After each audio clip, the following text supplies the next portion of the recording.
So today we are just going to cover Jack the Ripper and some of the theories about who he was and what might have happened to him, because if you've heard of this story before, you probably are aware that this is an unsolved murder.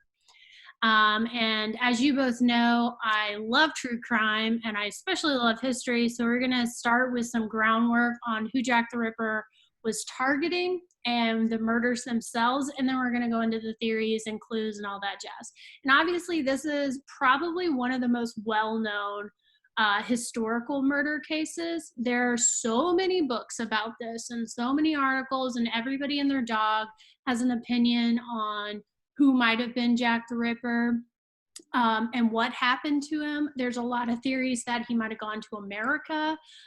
There's all sorts of wild thoughts on who he was, but at the end of the day, we won't know for sure, because the downside of studying murders at this time frame is that we don't have a lot of forensic evidence to go on. So I'm going to go ahead and share my screen with you guys so you can see. I went ahead and made like a basic PowerPoint for y'all to follow along on, because you know I love pictures and I love Art Deco PowerPoints. So let's got to use more of those formats that you didn't get to use. Yes, because SlidesGo is awesome and I really dig it. This is my Great Gatsby thing, y'all know.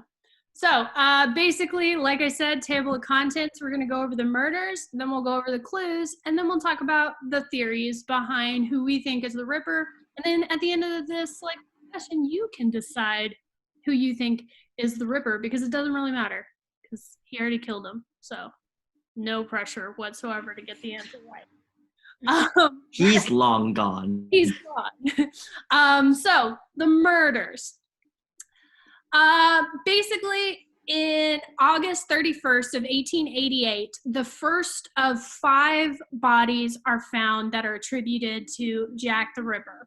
And it's a woman who's found in a side street in the section of England, or in London town, that we call Whitechapel. And this is going to set into motion one of the most highly publicized and really well-known events, probably one of the earliest killers that we could label as a serial killer outright, and is going to attract all sorts of media attention as well. So his murder spree is only going to last 10 weeks.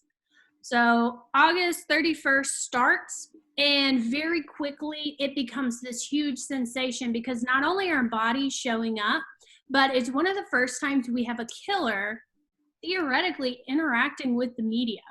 We see this in modern serial killers every once in a while. Like Ted Bundy was involved in the hunt against him. And you've got guys like the Zodiac killer, who was sending in letters to the police and kind of tormenting people.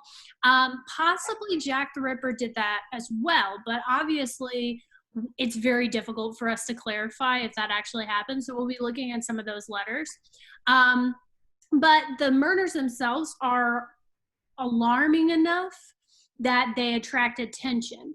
And he specifically targets prostitutes, which without trying to sound too crass about it, typically prostitutes are a really popular victim for serial killers because they're kind of hard to catch.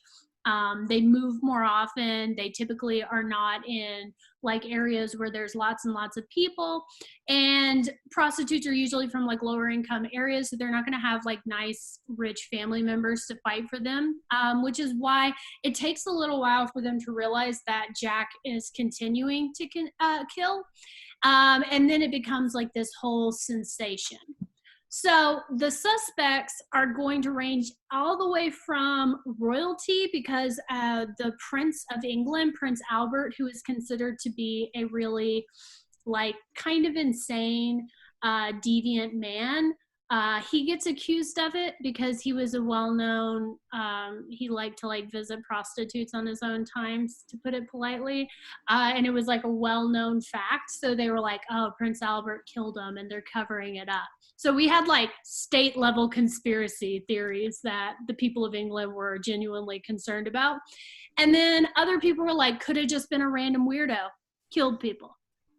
But there are a lot of factors of why Whitechapel was such a good location for a serial killer to crop up. And a lot of this has to do with Whitechapel itself. So if you go to London, you can go to Whitechapel. It's not the same as it used to be. But back in the day, it was one of the worst slums of the city. And so if you lived in Whitechapel, odds are you and your family could not afford to rent even a room to live in. If you did, you lived in a room that could have up to like 9 people sleeping, living, eating there. And it would probably be about the same size as your bedroom now, which is very small. So imagine like 9 to 10 or more people kind of living as their only room. Oh. So you can imagine how uncomfortable that would be, right?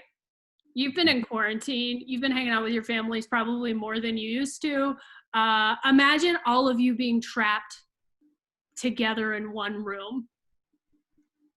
It would be so much fun, right? So the poorer you are, that's if you're lucky enough to be able to rent a room. If you couldn't rent a room, you would rent just a bed. And you would do it at these places called DOS houses, DOSS. Now, this is an image of what a DOS house would look like. Literally, they would rent out spaces that were coffin-sized and just barely qualified as a bed. Like, it's not going to be soft. It's not going to be comfortable. Bold of you to think that they might actually have clean locations for you to sleep. That's if you're lucky. So typically, if you worked in Whitechapel, you would spend your entire day trying to make enough money to rent a room so that you would have, or a bed at a DOS house, so that you could sleep somewhere mostly safe for the night. If you couldn't afford a bed, what would you do? Be homeless and sleep outside. You could sleep outside and risk getting robbed or killed. Yeah. Again, it's still a slum, so like there's normal dangers even without a serial killer. What do you think an option for a DOS house would be?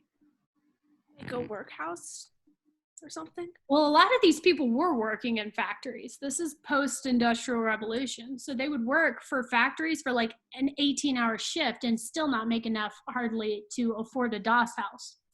So if you couldn't afford the beds at the DOS house, you could choose the worst option ever. But it is another option to keep yourself from sleeping out. Is it in the restroom? No. I'm scared. It's even wilder. They would rent out spaces for you to sleep standing upright, and they would just hang a rope across the room. So these guys are sleeping upright, draped over a rope for like the lowest minimum payment. So were the owners of these DOS houses making bank? Sort of. I mean, they're still living in a slum. So, I mean, technically they're doing all right because they own a building and they're like renting out spaces. So they're probably doing okay. But like if you've seen Les Mis, I always picture these places as like the Master of the House song where they're all like, you know, cutting up cats to put into pies like they're in Sweeney Todd or something. Very similar. It's what Sweeney Todd is based off of is this version of London. So it's not a very pleasant place to live. It's not a very safe place. If you can't afford even these rope beds, you're stuck sleeping out into the cold and wet because London is really rainy and freezing. And there's lots of pollution and gross stuff happening because we're in the industrial era. So people don't want to sleep outside. So for women, a lot of times they would have a day job that would get them a certain amount of money. And if they couldn't make enough money to pay for their bed, they would use prostitution as a way to supplement their income. So these are the women that Jack was targeting. So there are 5 canonical victims. So these are the 5 victims that everyone sort of agrees are definitely Jack the Ripper, definitely killed by the same guy. But there could be as many as 10 total, starting with August 31st and ending up in December. So we're not really sure because, again, we don't have really great police searching and evidence and whatnot. All of the women attacked were prostitutes that were supplementing their income. They were all attacked with a knife and died from multiple stab wounds. As the killings continue, the attacks become more violent. Like the first victim died from getting her throat slit. The last victim had organs removed. So not while she was alive, thankfully. But, still pretty violent. Not that great. I mean, like, it's a little better, but not great. So victims are, the killer is going to attack predominantly the face and torso. So he hits them multiple times in the chest and then low on the abdomen. So targeting like sexual organs as well. So the theory is that the killer showed up and acted like he was a customer, attracted the women away from areas where they might have a witness, and then he would kill them. So the timeline is simple. Starts on August 31st when Mary Nichols was killed. She was spotted by a man passing by at around 3 a.m. and he calls over the police, and then the police get a doctor to show up, and by the next morning they had bagged her up to go to the coroner and all that jazz. So no attempt at preserving a crime scene. In fact, they hosed down the street where she'd been killed so that there wouldn't be any blood and stuff, because gross, right? Mm-hmm. And then you have Eliza Ann Smith in September 8th, and then September 27th, September 30th. So we have a bunch in a small group. So if we think about serial killers in general, they tend to be triggered by some sort of event. Lost their job, their wife left them, their husband left them, that sort of thing. Dad disowned them. Yeah, something probably triggered it, and then they spiral. And then usually the longer they go without being caught, the more active they become, right? They're like, I'm invincible now, I can keep going. And Jack's not any different from that. The 27th, 30th, and then the 8th is 2 weeks, and you've got 3 dead people, potentially more, because again, like I said, these are only the 5 that we for sure know, and they all die in a pretty close area. Another thing we know about serial killers is that they tend to frequent what we call the hunting area. It's where they feel most comfortable. It's usually really close to their homes. So they go to a location where they know the area, so that if they were chased by somebody, for example, they could run away and they're comfortable. So his hunting grounds are clearly Whitechapel, and even sticks to areas that are right off the main road. So we can see, he's going down these side alleys and enjoying the fact that in most of these locations, these buildings are really close together, and then they have these very small, narrow alleyways. So we can see here an image of one of the crime scenes. Obviously, this was not taken with the body there, but an outline has been laid. Okay, that's... Yeah, she's not there, obviously, in the picture. Although I will warn you, if you start looking into this, this is an era where there are crime scene photos. Don't go down that road right now, okay? Don't go looking through Jack the Ripper. Make sure you're doing a safe search while you do that, because I'm never going to encourage you, especially at y'all's age, to be looking at that. It is an era where they often put pictures of dead bodies in general up for people to identify them. So you can see the victims, but don't, because it's not a pleasant thing. So what we have here is just somebody took a picture of where the body was found and then stenciled in where they thought it was. So we can see right out the gate. What do you notice about the crime scene? It's right outside. What is that? The building? Yeah, so this is a little bit of an alleyway, but these are all buildings that were closed up for the night. So yeah, so the first victim especially, they thought she was a tarp on the ground. So he just sort of kept them out of sight from local areas and then just left them there. No attempt to hide them, nothing. So kind of an example of how easy it was to get away from it. And if we look at the bodies, there's some pretty consistent themes. The first is that their attack is initially on their identity. So this is, again, some profiling. People are like, okay, why would he attack these kinds of women? Oftentimes women do get targeted. They're more likely to be victims than men. And so it's sort of like, why these women? And the fact that he attacks their identity kind of gives hints.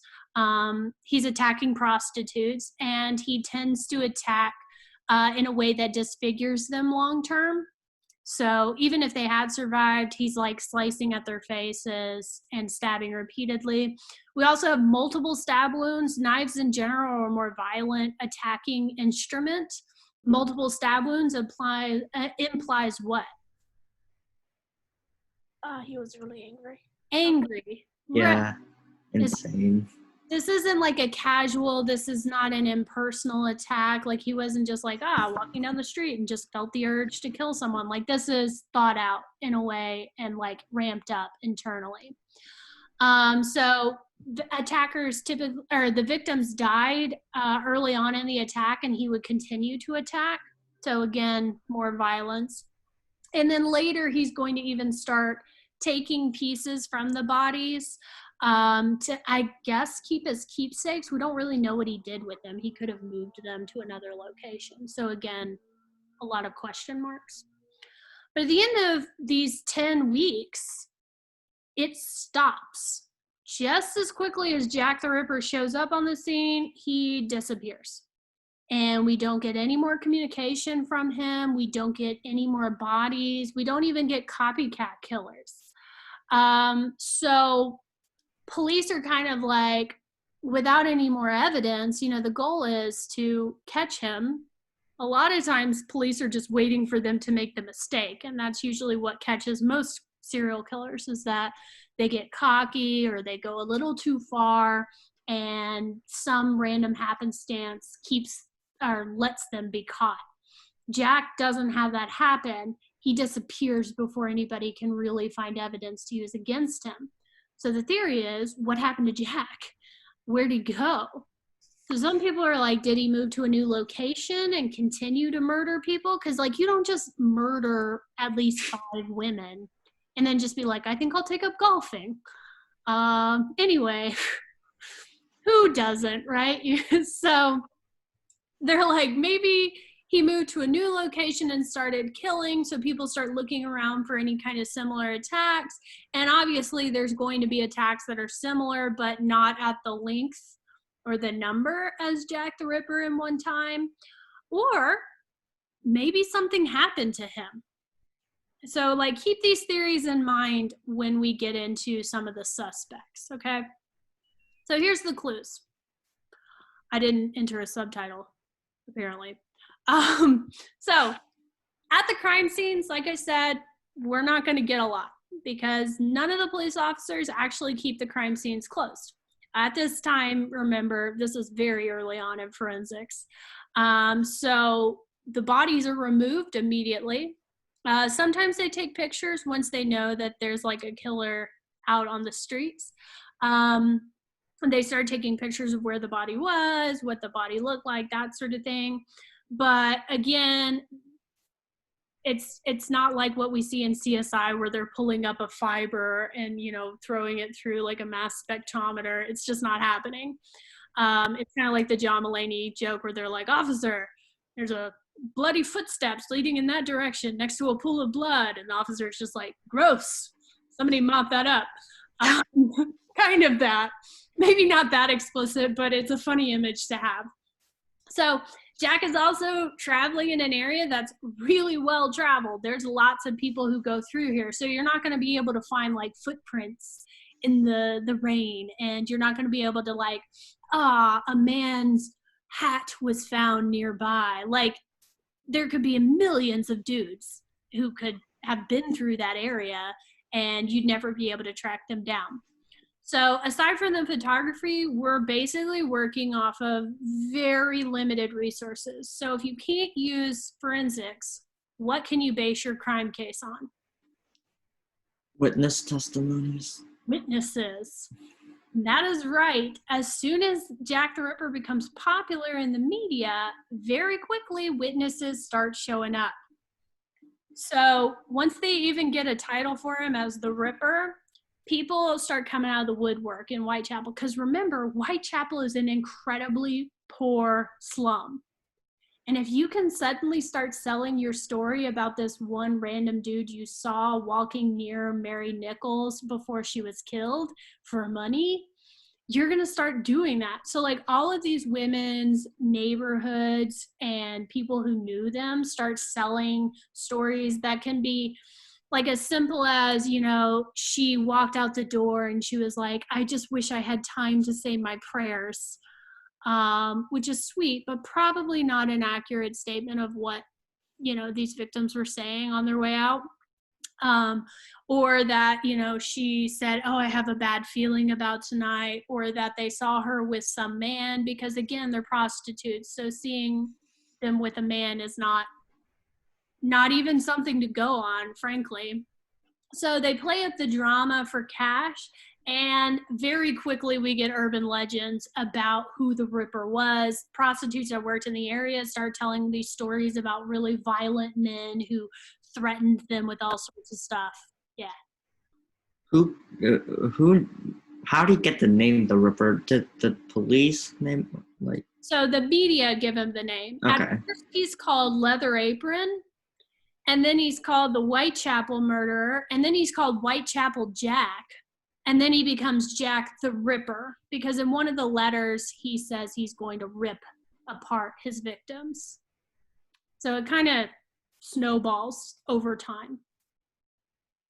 But yeah, it's like Zodiac Killer. They get names in the media usually. The police don't usually give them the name, because the police are there to like do a job, not to sell a story. So some of the witness statements that are going to be really influential on who they accuse later, but there's a lot. The first is the black bag witness. Basically, a woman who lives a few doors down from one of the victims say she saw a man with a black bag on the night of the murder with the victim. So why would a black bag mean anything? It could hold knives. Knives and scalpels and all sorts of exciting. Or literally anything else. It could be handkerchiefs or the man's belongings. It's kind of the issue. It's like we got all these witness testimonies and it could literally be meaningless. Just a man with a purse living his best life in Whitechapel. Like, dang. You know. So yeah, we got the black bag, which will be attributed into the Jack mythology. So a lot of times you see pictures of him with like the big top hat and then carrying like a doctor's bag. So he's like spooky and creepy, right? The next is from a witness named Israel Schwartz. Now, later historians are like, Israel's testimony actually sounds pretty legit. And the problem is, Israel Schwartz is Jewish. He's from Hungary. He's an immigrant. There's a lot of immigrants in the area. And being Jewish isn't necessarily the problem, except that in this time frame, most of the people in England were pretty anti-Semitic, meaning they weren't very pro-Jews. And so Israel is from Hungary. He doesn't speak English, but when he's walking through the streets one night, making his way to a doss house for him to sleep, he sees one of the victims standing near a local bar, and he sees her talking to a man who grabs her and throws her on the ground with like no provocation. Like they were just talking and then all of a sudden she gets yeeted to the ground. And Israel kind of steps forward because he's like, this woman's being attacked. But at the same time, a man comes out of the bar that they're standing in and he sees Israel and he calls him Lapotz, which is a reference to a Jew that was hanged for murder that he didn't commit because this violent mob basically did it to him. And so he basically shouts this at Israel, which is low-key a threat. And Israel kind of panics because he's like, I don't want to get killed. And I don't want like this guy and this violent man attacking me. So he backs off. And at first he doesn't come forward until rumors of the Ripper gets more prevalent. And Israel comes out and he finds a translator and he tells the police about this story, which the police really valued at first. The weird thing is it gets like misplaced and they don't use it in the later investigation. Even though the police were like, no, this is like a great story to like go on. Maybe anti-Semitism, maybe it just got misplaced. Don't know, but for whatever reason, they drop Israel Schwartz's account of this attack. Now, obviously, the victim wasn't dead at the time, but it could have been a precursor to when she does get killed. And then the third witness is probably one of my favorites, and I'll see if you can figure out why. But this witness claims that they saw a victim, one of the victims, picked up by a gentleman who was described as wearing a coat trimmed with fur. I just dotted all of the descriptions of this fur because I didn't figure you needed to know which woodland creature died to create this coat. But that's why there's a ... just to preface. Okay. Wearing a coat trimmed with fur, a black tie with a horseshoe pin, black spots, button-over boots, and a large gold chain hanging across his waistcoat. So what do we think about this testimony? Very dapper. Very dapper, right? What could it tell us about Jack? He was rich enough to get these things. Yeah, these are true. Outfit. No. This is swag. Like 19th century swag. Oh, okay. What else? He was out of place in Whitechapel. Very out of place. Good observation. Yes. Definitely not just like your average guy coming home for like a smoke or a drink. What else?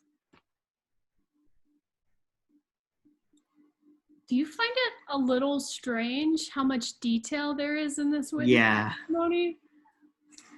It almost feels like they're talking about themselves just to propagate anything. Just like... Or making something up. They saw this man at midnight in the slums, which means there's probably not these lovely little lights that you see in the picture, because this is an illustration, obviously. So how did they see all these details? Would you be able to see that a man was wearing a coat trimmed with a specific type of fur? Or that his tie had spots? Or even the shape of the pin in his tie? That's some like crazy details. Even if I were like 5 feet away from somebody in low lighting, I doubt I could give you that much information. Did they use telescopes there? Yeah, right? Like there's just like this little lady who's got like binoculars and she's like, yep, it's a horseshoe pin. No. So if we sort of assume that maybe this description was added on, why would somebody do that? Wow. Yeah. It's street cred and you get money for it. So like, yeah, everybody's going to show up. And it adds to the mythology of Jack the Ripper, because from this point on, Jack the Ripper stops being just a random lunatic running down the street stabbing folk. Now he's a well-dressed man who must be from some wealthy background for him to be able to afford all these things. He's not a local. He's got to be somebody like adjacent in a higher lay, or maybe he's just somebody.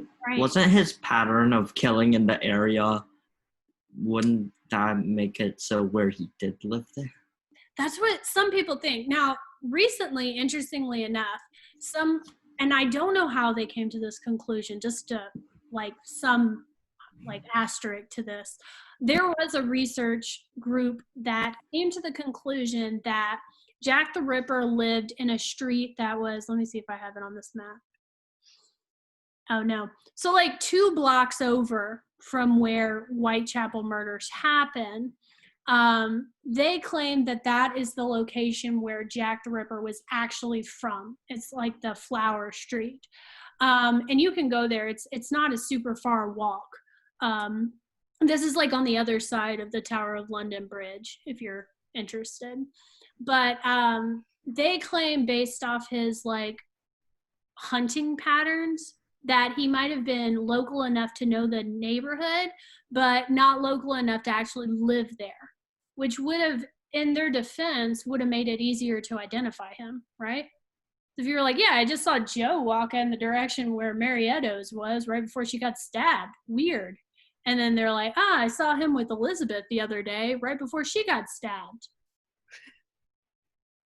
Something's fishy. Like, if you're too much of a local, odds are somebody would notice you eventually. So there's arguments back and forth. I think what you're saying, though, has merit. He had to have known the area if he was going to do that. Now, if he knew the area because he grew up there or because he scouted a lot of times, like the locations and where he could go to avoid people, it's kind of a toss-up. We're not really sure. A lot of our information and mythology behind Jack come from our second major groups of clues, and that is the Ripper letters. So we have multiple letters submitted to the police claiming to be from the Ripper. Not every one of them has been confirmed or might even be from the Ripper, because obviously once the story got told, you got like crazy people are like, oh, I found a letter from the Ripper. He said, come to my family's restaurant for delicious meats. They show up really quick. So there are some that show up and the police almost immediately are like, hoax, no big deal. But there's 3 that I find to be the most commonly referenced. There's probably about 8. And some of them are kept still today. You can go see them in museums, which is pretty cool. September 25th is what they consider the most credible. They thought it was a hoax, but in the letter, he says that he was going to cut off the victim's earlobes on his next victim, and the next victim had that happen. And this was before the letters were published, so they were like, oh, snap. It's also the first one that references Jack the Ripper. And they call it the Dear Boss letter because he mails it to the police and he refers to them as Dear Boss. So here's the letter right here. I keep on hearing the police have caught me, but they won't. What is this written in? Is this just traced over to read better? It's in black ink. It's just it's been taken in a specific type of photography to make it pop without fading the ink. So it's not like in blood or anything. That would have been crazy dramatic, which honestly it seems like Jack would have been totally down with doing something that ridiculous, but this is unfortunately just plain ink. So if we were trying to profile the person who wrote this, what can we notice? They have very good handwriting, which cursive. Yeah. What would that tell us? Educated. Educated. Yes. It would also imply that they're not upset when they're writing this. Yeah. Which would imply like some sociopath. Like if you're a psychopath, you're like violent or like aggressive. Yeah. Sociopaths are like, nah, don't really feel anything about this. I can kill whoever I want, Other thoughts? Sane enough to know the date. Yep. 1888. Easy to remember, right? Mm-hmm. Also, he's like laughing. He literally does an LOL. Ha ha. Wait. He's making jokes. The letter's actually like 2 pages long. I just didn't do the back of it. Yeah. But isn't this like wild? I also just enjoy looking at clues that are literally could be written by a killer, which is pretty dope. So he mails this to the police station, which again fits a lot of our theories on serial killers in general, that they tend to be really confident and self-assured. Like they think they're the smartest person in the room, always. It's what gets them into trouble long term. Like BTK, Ted Bundy thought he was brilliant. Brilliant. It's why he like refused a lawyer, even though he'd only been to like 1 semester's worth of law school. They always think they're smart. And so Jack the Ripper fits the serial killer profiles that like modern forensics has kind of developed. So in Jack's case, it does look like he has more education than the average person in Whitechapel, because odds are people working in factories probably could sign their names, but not much else. So this is well written. Did he underline ha ha? Yeah. He also underlines red. Yeah, I saw that too. Yeah, that's him. And so part of the issue too, modern forensics have tried to look at this, but the letter was passed around by so many people in the police station.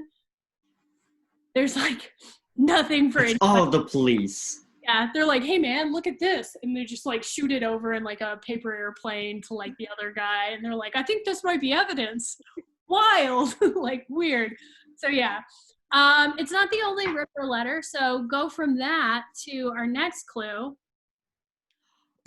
This letter was not sent to the police. It was on October 16th. They sent it to the Whitechapel Vigilance Committee, which was a group of people who obviously were kind of founded to try to stop major crimes. So he sends it to them. It also included Came with a kid. a kidney. Who's? So one of the victims was missing a kidney. Because remember, when he gets more violent, he starts taking bodies, right? Are the first two words on this your hell? I think it's his name. Oh, yeah, it does say. Oh, no, from hell. Oh, from. That's a capital F. Okay.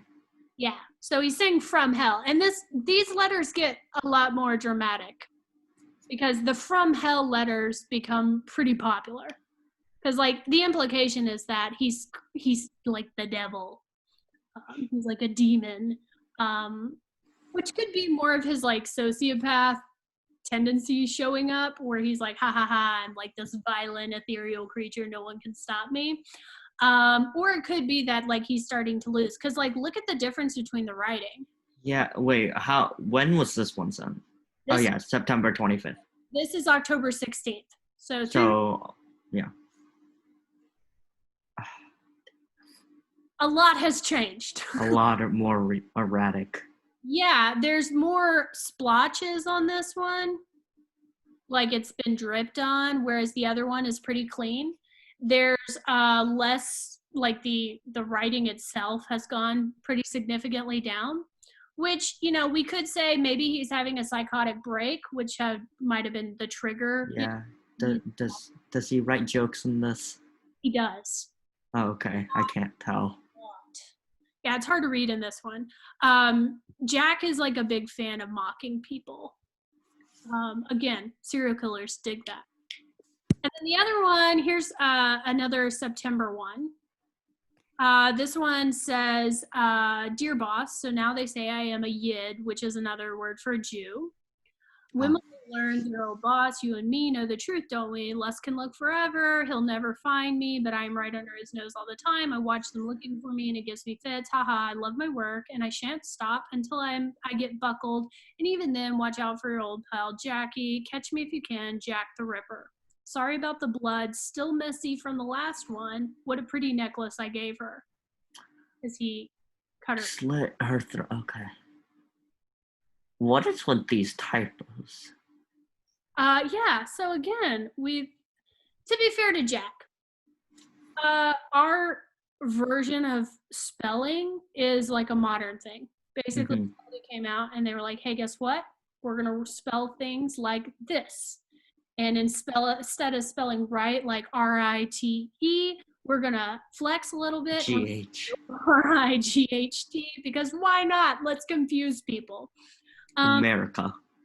That's, well, it's the British first, and then, yeah. But either way, it's probably, I can't remember when that got established, but that was not common teaching in terms of spelling.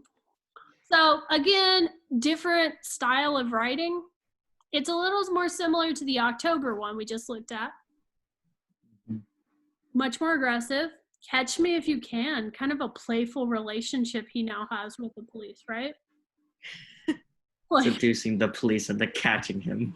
Like we're buddies now. Like this is a big old game. Kind of like when you throw the ball for your dog and they're like, no catch, only throw. And they won't like come close enough for you to do it. This is Jack the Ripper, but he's like really terrible at this game. Seems like he's having fun. Yeah, he's having fun. No one else is. So the Ripper letters are pretty much the only thing we have to go on still evidence-wise, and the photography, which, again, I've told you I'm not going to show you those. The kidney that showed up with that letter, it disappeared. No one knows where it went because Like modern the vigilance lost it. The vigilance with the kidney, like bonus, disappeared. We don't know where it went. It probably got sold as a souvenir, honestly, which is like a really weird. Come on. The first kidney. I'm not even joking. Like, that's a real thing that happens at murders and executions in this era. So yeah, it disappeared, which means we're not sure if the kidney was human or animal. Because you could walk up to any butcher and be like, "Hey, I want to buy a kidney." And the butcher would be like, "Weird, but okay. Sell you a kidney." Like, I'll eat it. You can eat kidneys. I don't know if that's like not my family thing. My dad swears it's delicious, but he's like way more southern than I am. So yeah. So letters take us a little ways. We could profile based off this version of the killer, this version of the killer, or this version. Or we could claim that some of them are true and some of them are not. And if you read a book about Jack the Ripper, whoever's writing it has basically picked and chosen which evidence they're going to agree with and which ones they're not. So hunting the Ripper becomes like a fascination. Like, the whole city of London, even the Queen, Victoria, actually gets involved a little bit. Like, she's like, we need to catch this guy. What's the deal? Like, she's involved. Everybody, this is like the gossip of the day. So at first, they thought maybe it wasn't a single killer. They thought that it could be part of these gangs that they call high rip gangs. I don't know where the name comes from. Sorry. But that's what they were called. And so they were like, well, these local gangs, as you know, must murder people. Therefore, it should be one of them, right? Problem was, as the killings went on, the police were like, any second now, someone's going to narc on one of their gang mates. And they're going to tell us that they're the ones that have been killing them. Except no one ever did. And they were like, oh, if there's a gang of people doing the killings, surely one of them would have bragged to a friend or a neighbor that, oh yeah, I remember. I just murdered a dude. I just murdered someone. Yeah. It doesn't happen. And so the police are like, okay, not gang.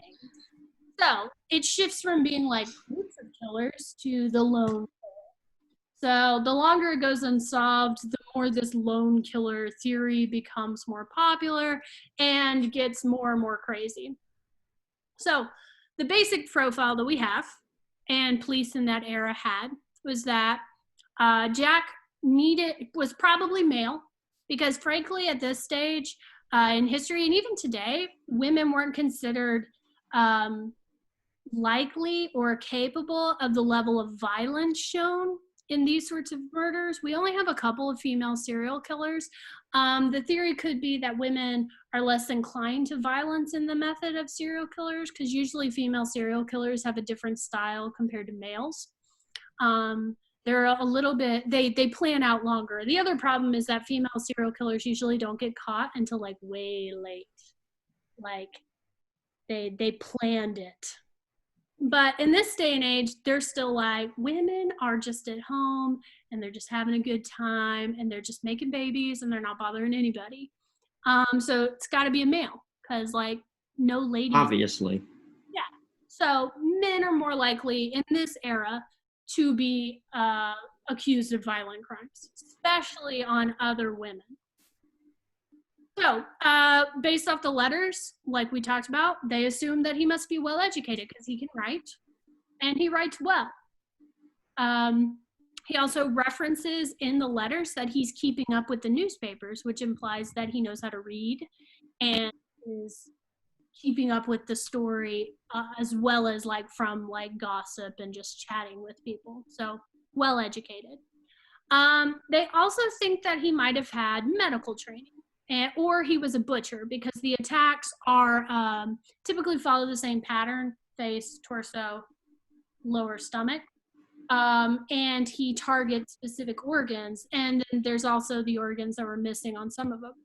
So when those were removed, it was done well enough that they were like, this person must know their way around a body.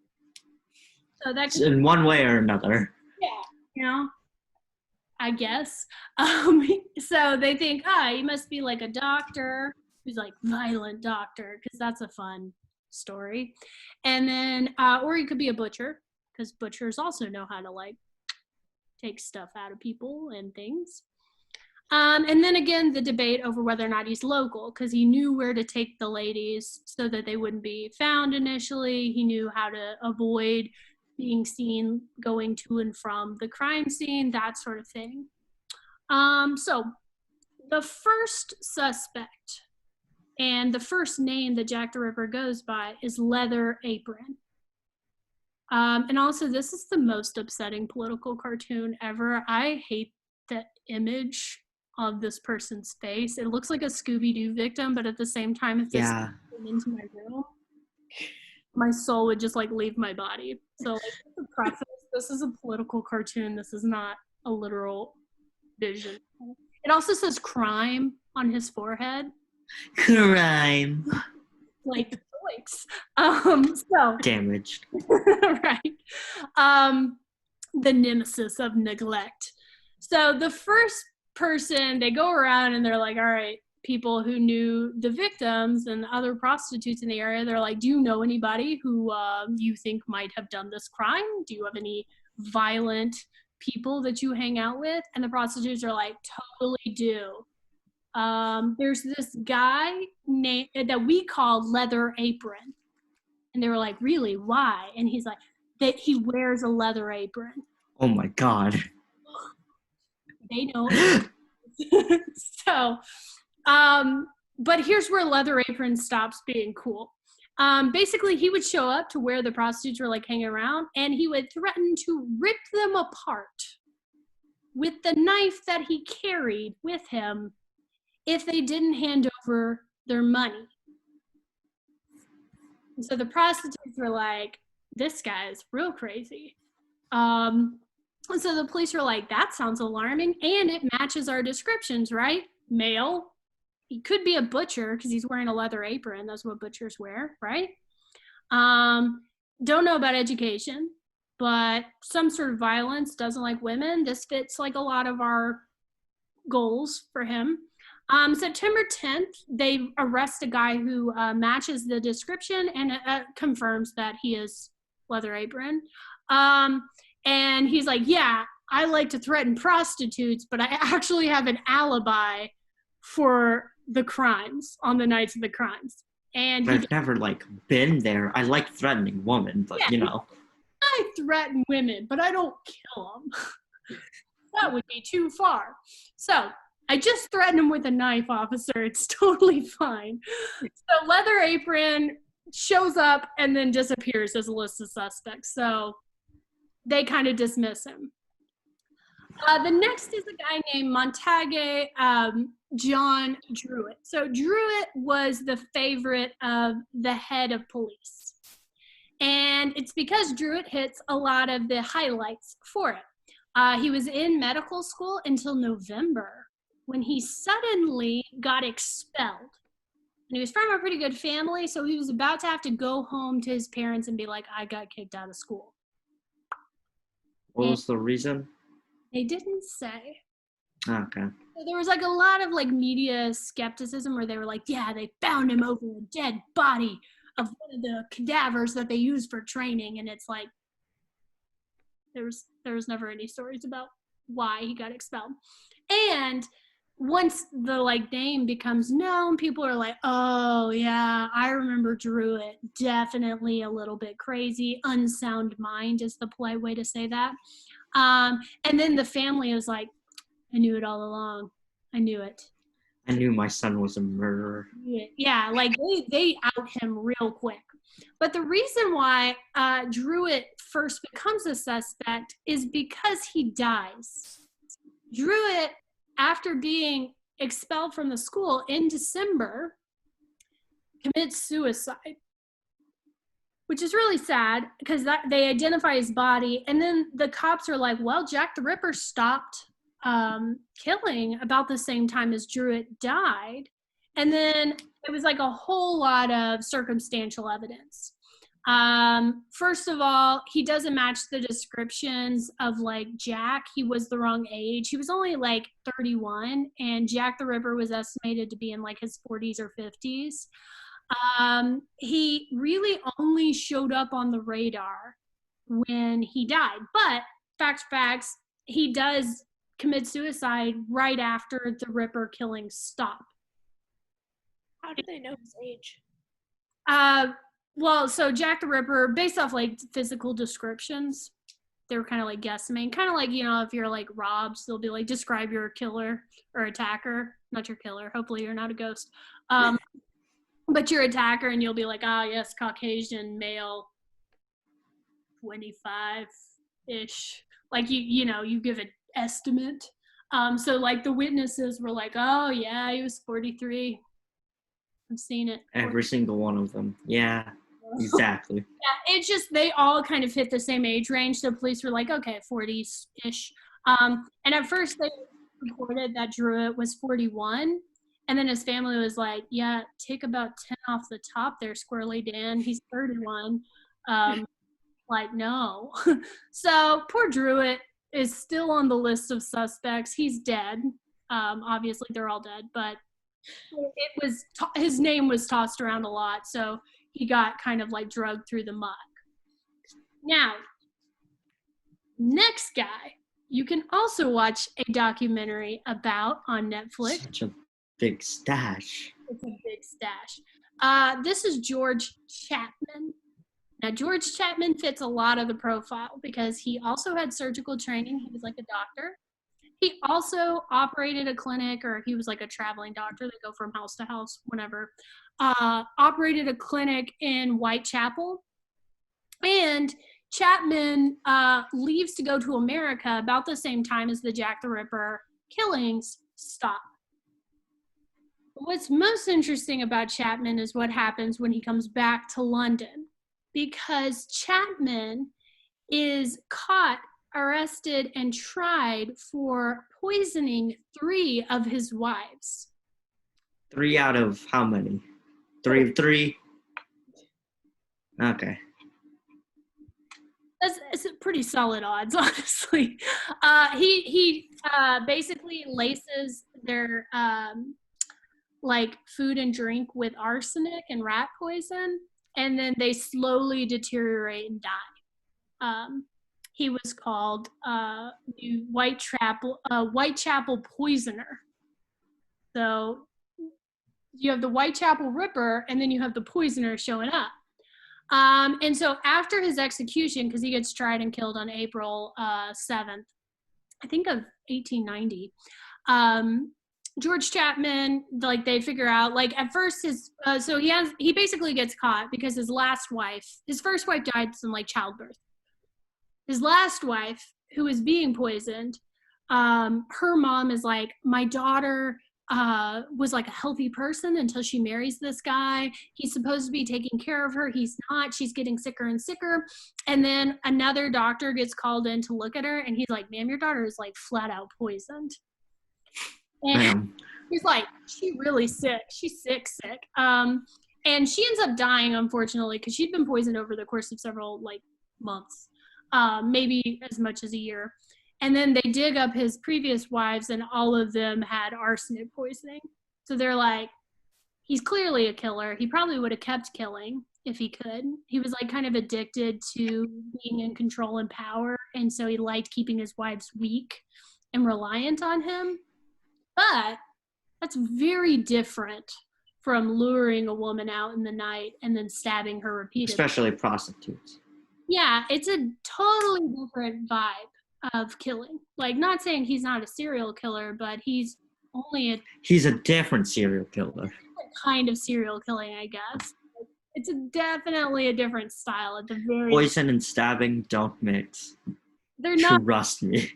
Same, not motivation, but it's not the same style. It's different. So George Chapman gets the hype, but I think I'm not sold on it. But that's one of the theories, is like one murderer or two murderers. Maybe they're the same guy. Oh It would make it easier for the police, right? So the next guy, as you can tell, this is a prison photo, so preface, he's already been caught for other things. His name is Michael Ostrog, and it sucks that Gideon's not here because he's a Russian. So he's a Russian doctor who makes his way over to Europe and England as a petty thief and a con artist. He's real good at stealing things. Unfortunately for him, he's not that great because he also gets caught several times and he goes to jail, which is how he ends up coming onto the radar because people will describe him as a convict who had served his time in a mental asylum for homicide, which, hits a bunch of our buzzwords, right? Like we assume at that time, police were like, if you're a serial killer, you got to have like some kind of like psychosis. And so they're like, yep, he's male. He's, been in jail before. Violent. He looks kind of shady. Like 2 and 2 equals 5, right? So he gets targeted because the police are like, the Ripper has to be a lunatic with medical knowledge. And when they sort of like, somebody was like, yeah, that guy Michael Ostrog, he's like Russian and he has medical knowledge. And they're like, tell us about Michael. And they're like, yeah, I mean, he was like a thief. And he went to jail a couple times. He's pretty crazy, man. Like, pretty crazy. The police were like, oh, okay. And then they send out a summons for Michael Ostrog. But here's the deal. Michael Ostrog already served his nickel. He ain't coming in for the police for nothing. So when they send out for his name, he's like, never heard of him. I don't know this Michael fellow. So the police, being reasonable people at this age, report to the newspaper that a man named Michael Ostrog is probably Jack the Ripper. And so Michael gets like dragged in. He does later commit a murder for which he goes to jail for, but like up to that point, his murder was like he got into a fight with a guy in a bar fight and accidentally stabbed him. So Oops. Like, yeah, who doesn't? Am I right? Like, I have my buck knife on me. I just sometimes I'm too drunk. Someone just absorbs it unexpectedly. So yeah, Michael gets like outed sort of, but up to that point he had no violent record. But he does kill someone later, so like who knows? Our next was it a female? No, it was a man. Oh, okay. Well. So obviously more important. No. All right. So next guy is Karl Fagenbaum. So German sailor, as you could guess from his glorious mutton chops and his name. Karl gets again interested because of 6 years after the Ripper murder stop, he gets arrested for a very similar crime against a prostitute named Juliana Huffman. And so all of a sudden police are like, what if it's Karl? Karl could have been the killer because Whitechapel is next to 2 ports. And part of the reason why so many people went to prostitution is because they had sailors coming in and looking for someone to spend the night with when they were in dock. And so they're like, maybe Karl started his career of killing prostitutes early. And then we just didn't connect the dots until he killed Juliana Huffman.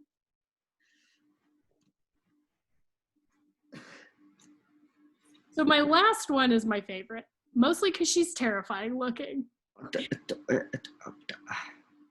I will pause for you to absorb Mary. Is that female, correct? Right. That's a female?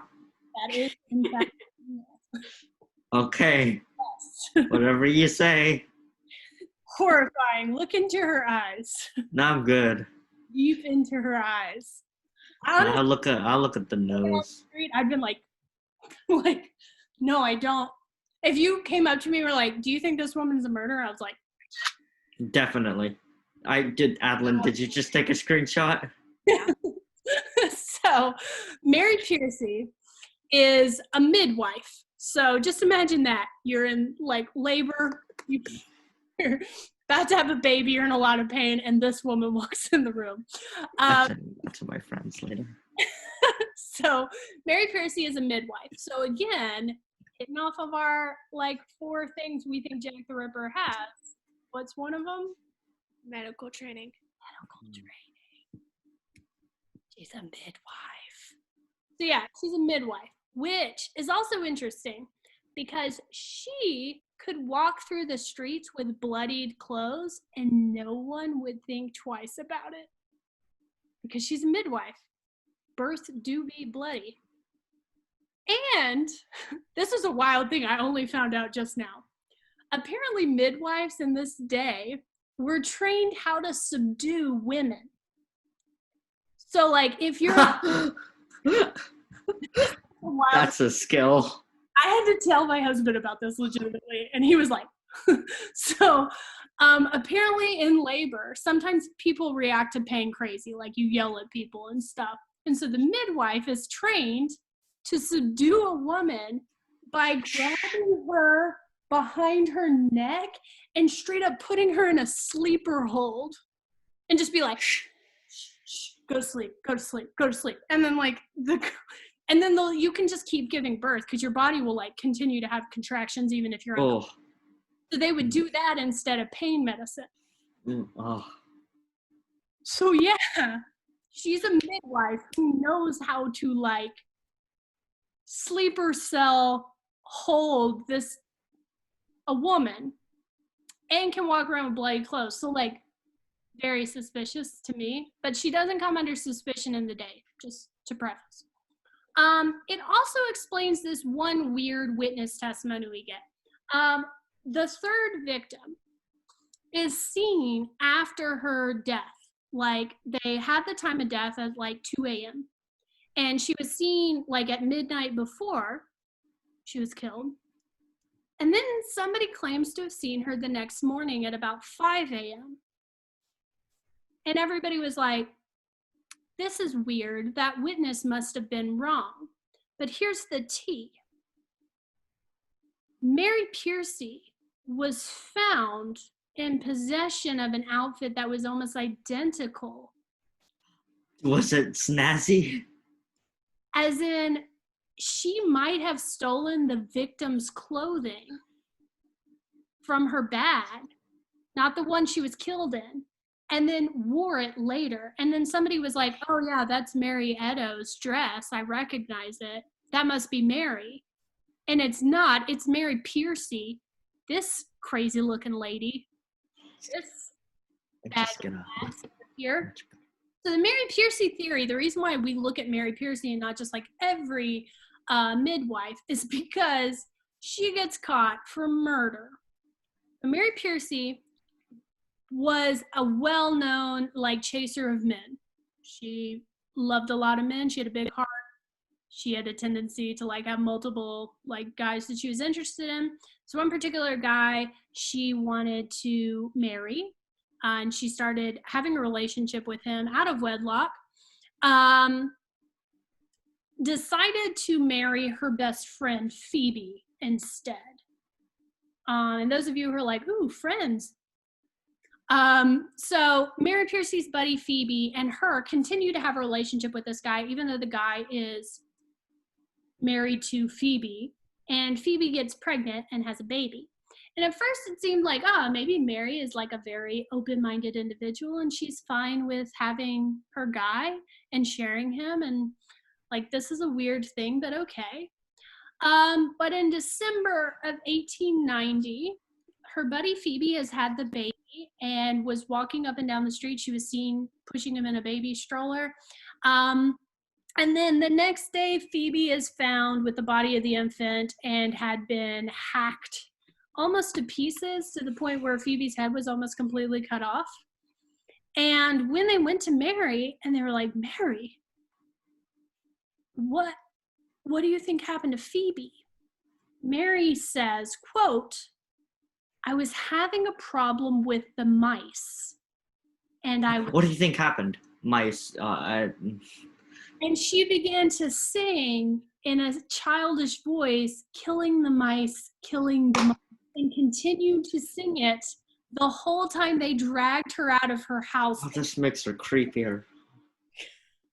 So look in her eyes right now and just imagine her singing about killing mice. Oh, She means her best friend that she murdered. this just. But again, Mary Pearcey doesn't come under any kind of suspicion. Because again, are you paying attention to the date? December 1890 is when she gets busted for murder. That's like 2 years after the Ripper killings stopped. Mm-hmm. If she's capable of violent crimes, she's a midwife, and one of the victims was pregnant. Oop. So yeah, she doesn't become a suspect until a guy writes a book, William, I think his name is like Sheepner. Anyway, he writes a book in 1939 about her as a suspect, which is a pretty like progressive thought, because even in 1939, they were not thinking women were capable of this sort of violence. And he pushes that maybe Jack the Ripper was actually Jill the Ripper. So here's our 6 suspects. Who is the Ripper? Is it Druitt? Did he commit suicide because of his guilt after killing 5 prostitutes? Was it Leather Apron who finally made good on his threats after, some friendly threatening with a knife? George Chapman might have started his murder spree ahead of the time. Michael Ostrog, was he a thief or a madman? And then you have both. Higginbotham, who was a murderer, but did he start in London or did he start with Juliana Hoffman? Or is Jack the Ripper really Jill the Ripper? And Mary Pearcey was that shine like headlights into your soul. I just have her headshot in my mind now. Oh, it's not going away. Oh, it's sticking with you. So yeah, who is Jack the Ripper? I think it was the first one or the last one. I think Druitt. Druitt? I think Druitt or Mary. Really? Why Druitt? Yes. Well, medical school, first off, is like one of the only educations out of these. Mm-hmm. True. And plus, John is another name for Jack. Didn't think about that. Yeah. And kind of got kicked out of school around the same time, like the murder sprees sped up, kind of like Yeah. he was about to get Picked up. That's true too. Would be. Yeah, that gives him the motive for just outrage. Yeah. And his family just threw him under the bus, so. They did. I kind of feel bad for Druitt. I feel like he might have just been a depressed kid who committed suicide, and then his family. And then, the correlation of the suicide with the stopping. For him, because he just jumped in the Thames and drowned himself. So they didn't find the body until a week later. So, but yeah, I mean, the time frame fits. He didn't have a history of violence, though. He really wouldn't have attracted attention if he hadn't committed suicide. And then you got some outlying theories, which obviously I could talk about Jack the Ripper for hours and hours, and we still wouldn't cover all of Jack the Ripper's stuff. Some people think that Jack the Ripper was H.H. Holmes, who, like I said, is a murderer, serial killer in the U.S. And he sets up shop relatively soonish after H.H. Holmes. There's another historian. A lot of historians point to Jack going to America. That's where all alien invasions happen. It's where all the coolest stuff happens, And so they say, maybe he got nervous about the police, and so he decided to immigrate over to where they weren't suspecting it. And they've pointed to there's a series of murders in Boston, and that some of the travelers that were included on the ship's manifest did list as background medical experiences. But again, these are all circumstantial things. That's probably my biggest beef with Druitt, is that it's all circumstantial evidence. He didn't actually have a violent tendency. He just had the education. But he could have been a sociopath and Yeah, hit it very well. That's like true. Yeah. so you're a psychopath. I'm not disagreeing by any means. Or have a disorder to where But I bipolar. maybe. popped up like a grandparent died or something or True. something like that. Or he could have started to drink, or maybe he was starting to recognize that he wasn't doing well in medical school. There could be extras. I see and acknowledge your points, and there's no way for any of us, I can't be like, you're wrong. It's not. Obviously my heart's set on, this sociopath. Me too. But that's mostly because I just really enjoy, after all these years of us learning Jack the Ripper, I think it would be fascinating if it was actually Jill the Ripper. But alas, we will never know for sure. My sister and mom were talking yesterday night because I told them I signed up for this, and they were debating on whether it was a barber or a butcher.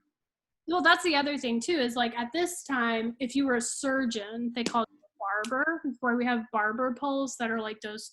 The red one. So you could have a whole lot of backgrounds that would give you some medical knowledge. Also, removing an organ is not that difficult. Not to sound like a sociopath, but also I've done it plenty of times. And then he was like, ooh, gonna get that kidney. To me, maybe I'm just crazy, but it doesn't feel like it's a whole lot of skill sets involved. They just assumed because he was able to reach into a body that he must have medical knowledge. But if you grew up in the countryside and have skinned a rabbit or hunted, very well do the same thing. It's only a bigger game. There was that serial killer in Alaska that said humans are the biggest and most exciting game. I thought I was watching a thing on Jack the Ripper earlier, or a couple years before this, and he said he had ripped out their reproductive organs. So that kind of seems surgical because there's you have to know what to look for. Yeah, and I mean that's part of the reason why they think that it's male, because this attacking on reproductive organs, it's a hatred of women. And so Freudian scholars who always want to blame the moms, they're Jack must have had a terrible relationship with his mom. And that sort of thing has showed up a lot. And yeah, you're right. I mean, it definitely plays into the fact that he's attacking sex workers and he's attacking sexual organs. I don't think that that's a random effect. And like I said, you could probably pick any theory in the world on criminal justice, and that theory's probably been applied to Jack the Ripper, because we just don't know. I mean, George Chapman is kind of satisfying because they've caught him, and poisoning's really hard to catch. But pointing fingers at George doesn't match the MO of the other killings, and we still don't have the biggest question answered, which is, why did he start and why did he stop the way he did? Finding a start point, okay, maybe he lost his job, could be a small. Yeah, that's the most satisfying thing about the Druitt. To me, the most match. And if you look up, there's a website called jacktheripper.org that has all of the suspects listed, all of the key theories. It's very useful. It's basically the dictionary or encyclopedia of Jack the Ripper stuff. And it has, I think I counted 20 different people that they considered suspects. And I only picked the top of the list, the ones that I thought had interesting versions of why it was. So it's a pretty good resource because it's got the notes from the police officers that were involved and the detectives that were leading on the case. If you ever go to London for whatever reason, highly recommend it. Go to the Tower of London, and then when you're done, you can go take a Jack the Ripper tour of Whitechapel. and you can walk around it. And a lot of times when we imagine London in this time frame, we imagine modern London, which is very big, but it's kind of wild how easy it is to walk from like each of these locations in a very short amount of time. So you can get an idea of how quickly Jack could move from location to location. Even though modern buildings have taken over the Doss houses and stuff, you can still kind of get a feel for it. I walked the path, but I didn't do the tour because at the time it was just expensive and I didn't want to do it. But you can like walk from Trafalgar Square, which is where Mary Eddowes used to sleep at night if she couldn't afford a bed in a Doss house, and walk all the way down like the route that they think she took on the night that she was killed. It's a really interesting sort of concept. I was talking to Miss Steelman about trying to make a VR version of this to use like in a class, because I think that would be pretty cool. So maybe for Explore Week next year, we'll do something like that. I think it would be kind of cool. Mostly because like London's just interesting, you know? Any other questions? My sister last night was talking about how they traced his relatives somehow. There's been a lot of news on that. I haven't seen anything that convinces me that they were able to do so.